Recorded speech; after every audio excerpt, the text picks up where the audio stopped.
반드시 합격하실 겁니다.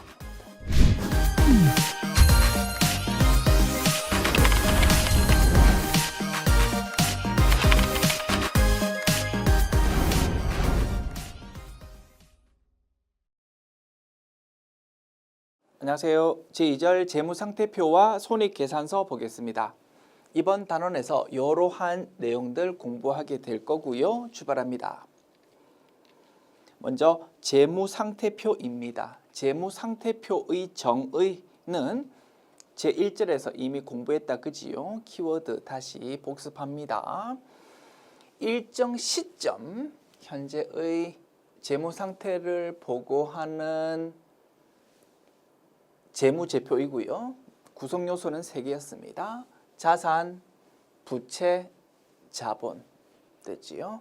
그리고 예전 이름도 좀 알아두시면 좋겠습니다. 예전 이름은 대차대조표랍니다. 혹시 들어보셨습니까? 옛날 이름은 대차대조표이다. 혹시라도 취업하셔가지고 뭐 위에 상급자께서 대차대조표 이렇게 말을 하면 재무상태표를 말하는 거구나 이렇게 이해하시면 되겠습니다. 그리고 영어로 대차대조표가 밸런스 시트 그래서 줄여서 BS라고 표기하는데요.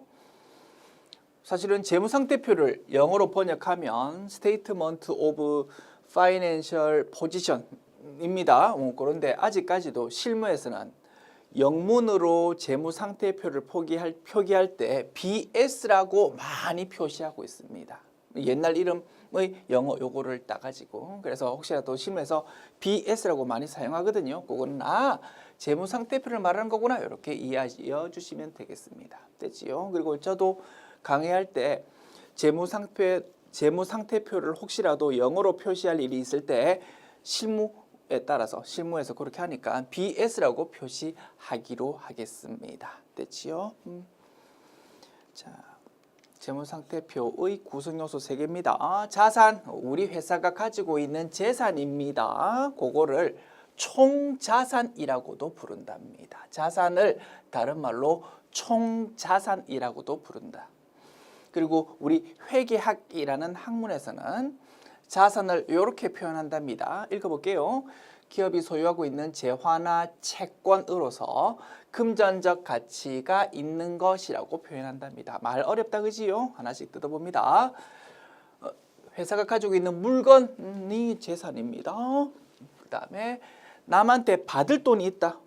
A라는 거래처에 100만 원짜리 물건을 외상으로 팔았습니다. 그러면 A라는 회사로부터 우리는 100만 원 받을 거다. 그지? 그런 받을 돈도 우리 회사의 자산으로 본답니다.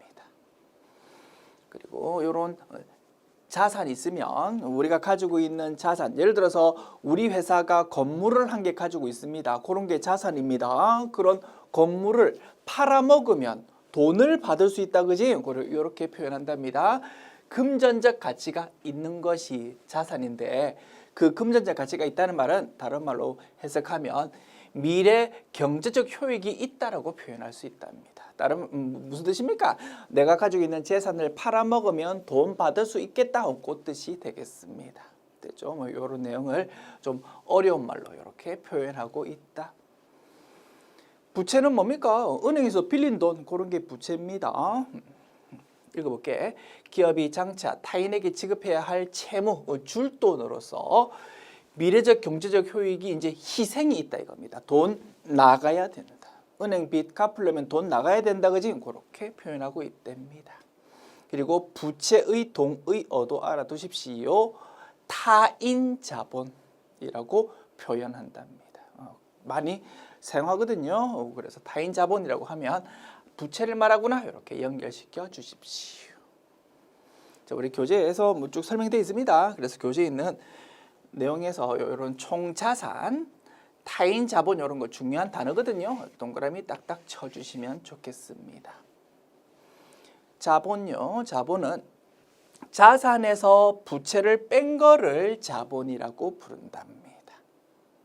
됐죠? 그래서 자본은 이렇게 계산합니다. 자산에서 부채 빼가지고 계산한답니다. 그래서 요거를 이러한 등식을 자본 등식이라고 이름 부른대요. 됐죠? 자, 그리고 동의어 자본 의미하는 동의어가 좀 많습니다. 3가지네. 요거 전부 다 중요한 단어입니다. 시험에서도 자주 등장하거든요. 좀 알아두십시다. 자, 동그라미 3개 칩니다. 순자산, 자기 자본, 자녀 지분. 이렇게 전부 다 뭘 의미한다고? 자본을 의미한다고. 자, 자산의 동의어가 총자산이다. 그지? 총자산. 그래서 부채 뺀 거를 자본이라고 부르는데 그거를 순자산이라고 이름 부른다. 총자산은 자산이고 순자산은 자본을 의미한다. 그리고 부채는 타인 자본이라고 했습니다. 그거가 비교합니다. 자본은 자기 자본. 그리고 자본을 자녀 지분이라고도 부른답니다. 자, 그림을 보고 좀 연결시켜 볼게요. 자, 재무상태표 앞으로 이제 많이 볼 서식입니다. 자산, 부채, 자본 3가지 구성 요소로 이루어져 있고 이렇게 생겼습니다. 일정 시점 기준으로 작성합니다.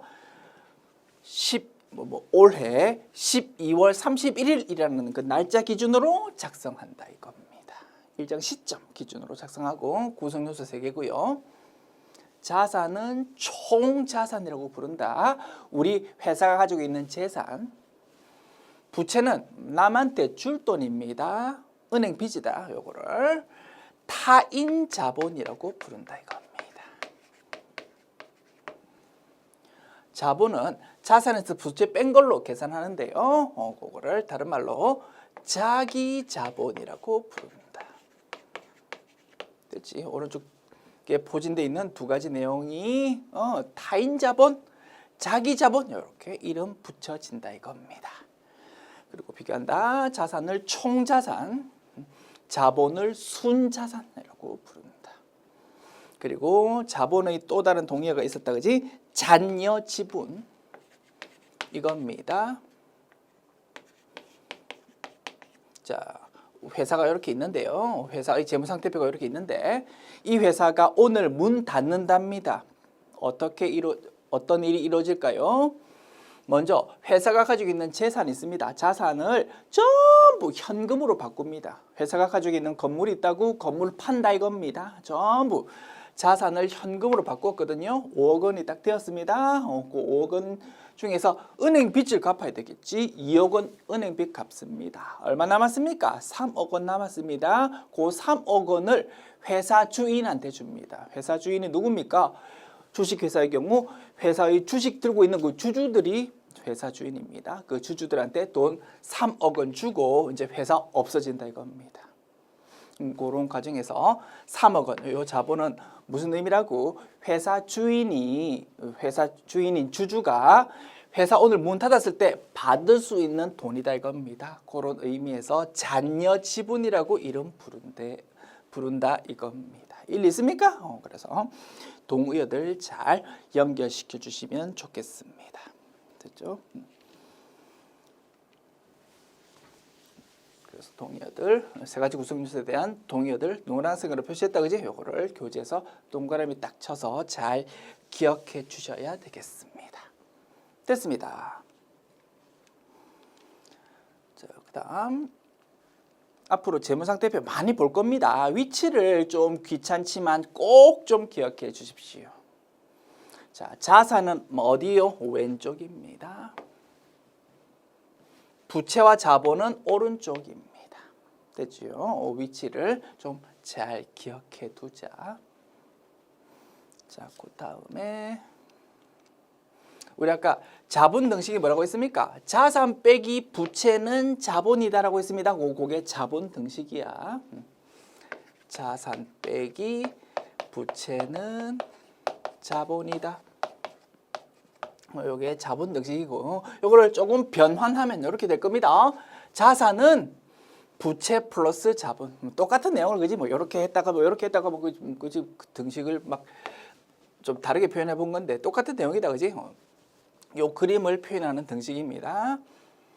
이름을 요 등식 이름을 재무상태표 등식이라고 부릅니다. 다른 게 아니고 재무상태표 생긴 모양을 그냥 등식으로 표현한 겁니다. 왼쪽이 자산이잖아. 오른쪽이 부채랑 자본이잖아. 그거를 등식으로 표현한 겁니다. 이렇게 좀 등식 표현해봤고 앞으로 매우 자주 보게 될 등식이다. 기억해 두십시다. 뭐 자산은 왼쪽, 부채와 자본은 오른쪽. 그리고 자본 조달 측면에서 따져보면 이겁니다. 자, 부채를 타인 자본이라고 불렀고 자본을 자기 자본이라고 불렀습니다. 이런 의미입니다. 우리 회사가 건물을 5억 원 주고 샀습니다. 건물 5억 원 주고 샀다고 그거는 제 자산입니다. 자, 그런데 그 5억 원 건물 살려면 돈이 필요하다 그지? 그 5억 원을 어떻게 조달했냐 하면 은행에서 2억 원 빌렸다 이겁니다. 남의 돈을 빌린 거다 이거지. 3억 원은 우리 회사 주주로부터 돈 받은 거다 이겁니다. 그런 의미에서 부채를 타인 자본, 자본을 자기 자본이라고 이름 붙인 거고요. 자, 자본 조달 측면에서 따져보면 오른쪽에 있는 부채와 자본은 자본을 어떻게 조달했는지를 나타내는 겁니다. 남으로부터 이렇게 돈 빌려왔고 우리 회사 주인으로부터 이렇게 돈 좀 가져왔다. 자본 조달을 어떻게 했는지를 나타내는 거고 왼쪽 자산은 그 조달한 자금을 어떻게 썼는지를 보여주는 겁니다. 그 5억 원 가지고 회사 건물을 샀습니다. 이렇게 자금을 어떻게 운용했는지를 보여주는 거다 이겁니다. 일리 있습니까? 이렇게 재무상태표 내용을 좀 뜯어 보았습니다. 됐습니다.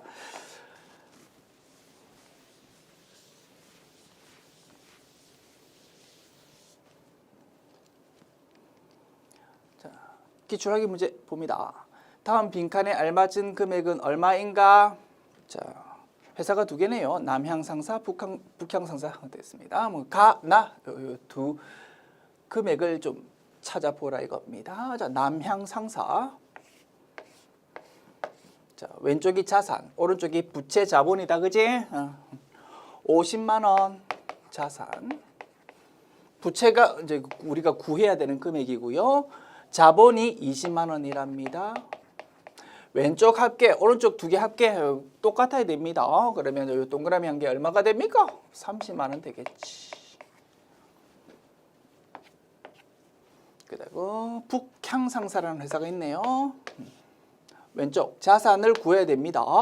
오른쪽 부채가 35만 원, 자본이 30만 원. 왼쪽에 있는 거 얼마가 되게 되겠습니까? 65만 원이지 뭐.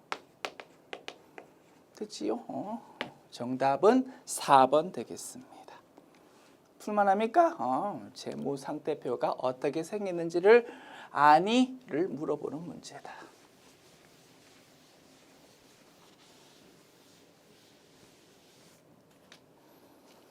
자, 그다음 지금까지 재무상태표 살펴봤고요. 그다음 손익계산서 살펴봅니다.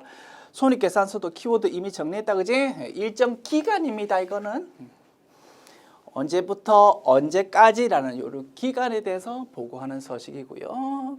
구성 항목 두 개였습니다. 수익, 비용. 그리고 영문 명칭 Income Statement, IS라고 표시합니다. 그래서 영문으로 표시할 때 재무상태표는 BS, 손익계산서는 IS 이렇게 표시합니다. 실무에서도 많이 쓰거든요. 좀 알아두자 이겁니다. 자, 구성요소 두 개, 수익과 비용입니다. 수익은 뭡니까? 회사가 장사해가지고 돈 버는 거, 돈 번 거, 경영활동 결과로 획득한 금액이 수익이고요. 돈 벌려면은 지출이 좀 있어야 된다, 그지? 돈 벌기 위해서 지출한 것이 비용입니다. 자, 그리고 당기순이익은 뭡니까? 수익에서 비용 빼면 그게 당기순이익이지 뭐. 자, 우리 회사는 도소매업 하는 기업입니다. 물건을 싸게 주고 사와서 마진 좀 붙여서 비싸게 팔아먹는 데겁니다. 80만 원 주고 사와가지고 20만 원 마진 붙여서 100만 원에 팔았습니다. 얼마 이익 받습니까? 20만 원 이익 받지 뭐. 당연합니다. 그거를 등식으로 표현하면 수익 빼기 비용은 당기순이익이다. 이렇게 표시할 수 있다 이겁니다. 수익이 일반적으로 더 클 거다, 그지? 뭐 흑자가 났습니다. 그런 거를 당기순이익이라고 부르고, 반대로 비용이 더 클 수도 있잖아, 그지? 안타까운 상황이다. 그거는 적자입니다. 그거는 당기순손실이라고 이름 붙인다. 부호로 따지면 당기순이익은 수익 빼기 비용 계산한 게 플러스고, 당기순손실은 마이너스다라고 볼 수 있는 겁니다. 그지? 수익은 100만 원, 비용은 130만 원. 그러면 마이너스 30만 원 나오지 않습니까? 그지? 요게 당기순손실인 상황이다 이겁니다. 됐습니다.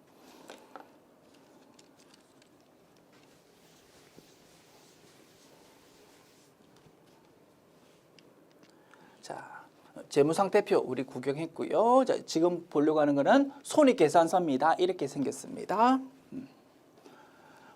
구성요소 두 개입니다. 수익과 비용, 그 차이가 당기순이익입니다.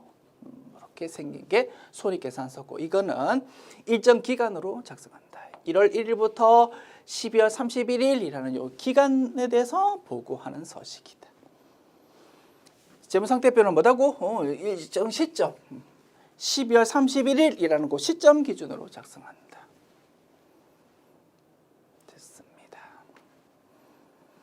수익 빼기 비용은 당기순이익이다 라고 설명드렸고, 그 내용을 조금 변환하면 이렇게 됩니다. 손익계산서도 위치를 좀 기억하자 이겁니다. 수익은 오른쪽이고요, 비용은 왼쪽입니다.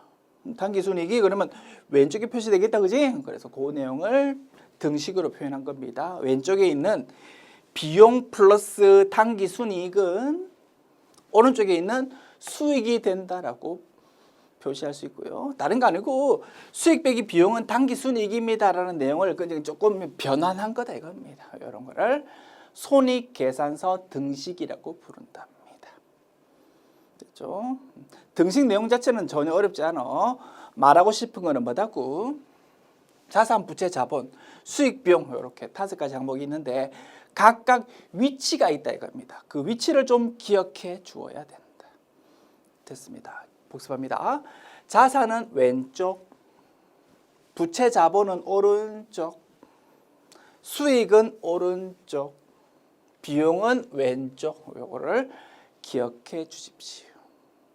아무 생각 없이 억지로 외우면 참 힘들다, 그지? 그래서 요 그림을 계속 좀 연상시켜 주시면 좋을 것 같습니다.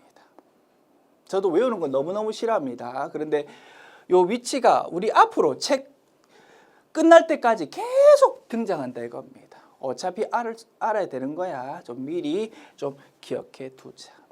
됐지요? 그리고 기억에 좀 오래 남을 수 있도록 한마디 해보겠습니다. 나중에 우리 회계 처리 공부할 거거든요. 회계 처리를 할 때는 항상 차변, 대변이라는 양쪽으로 기록을 합니다. 그리고 우리가 앞으로 굉장히 많이 볼 회계 처리가 이겁니다. 그냥 맛배기로 구경하는 겁니다. 가볍게 들어보십시오. 차변에 현금 100원, 대변에 매출 100원, 이러한 분계를 엄청 많이 구경하게 될 겁니다. 이런 의미입니다. 우리가 100원짜리 물건을 팔아가지고 현금 100원을 받았다 이겁니다. 그러한 거래를 이렇게 표시합니다. 현금 받은 거를 차변에 기록한다고. 그리고 대변은 100만 원 돈 받은 거는 우리 입장에서 수익이다 이겁니다. 돈 벌었잖아. 그거를 매출이라고 이름 부른답니다. 대변에 기록합니다.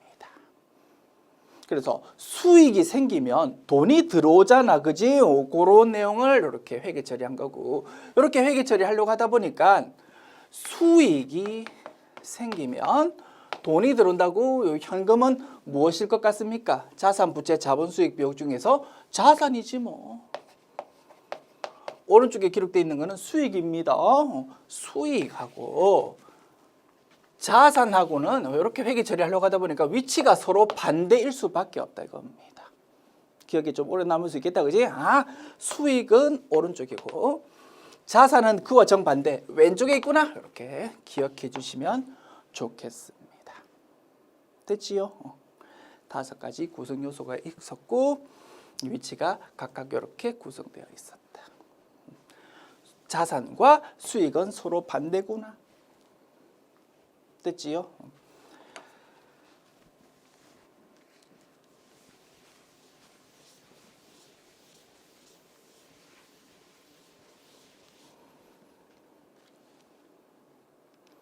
자, 기출하기 문제 보겠습니다.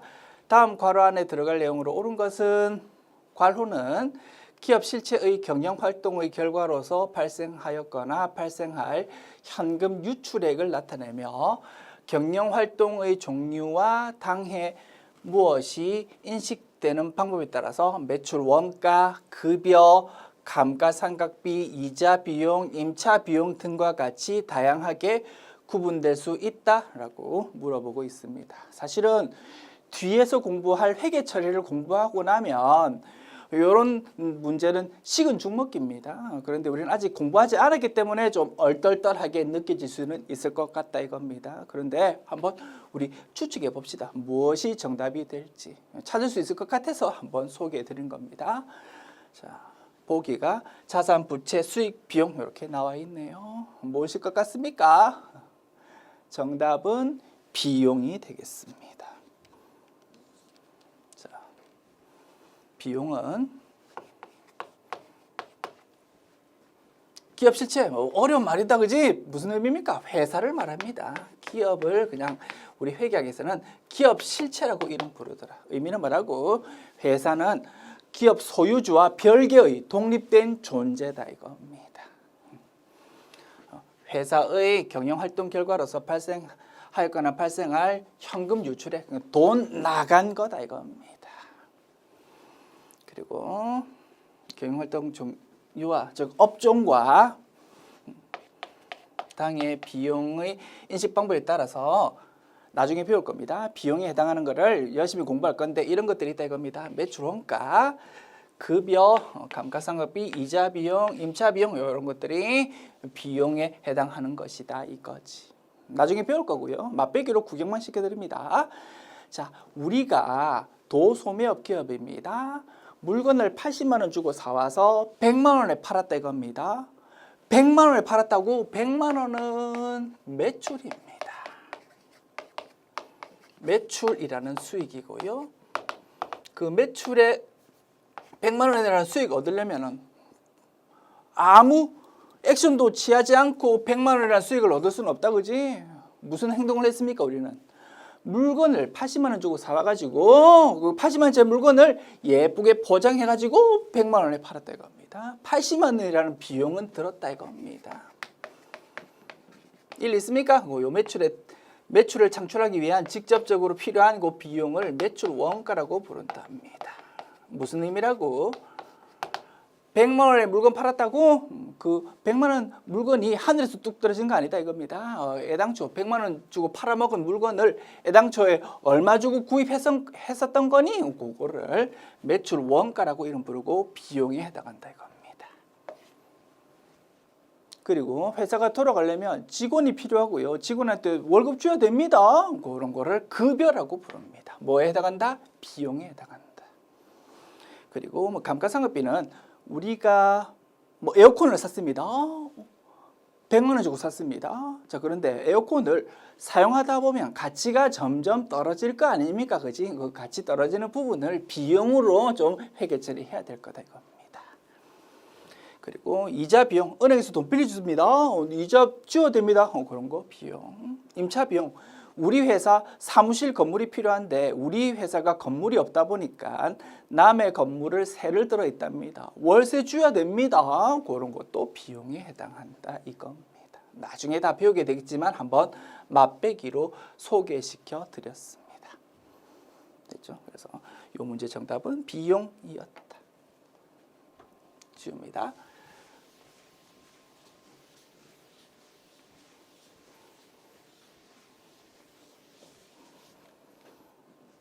자, 지금까지 손익계산서 보았습니다. 이번 강의에서요. 재무상태표 보았고 손익계산서 보았습니다.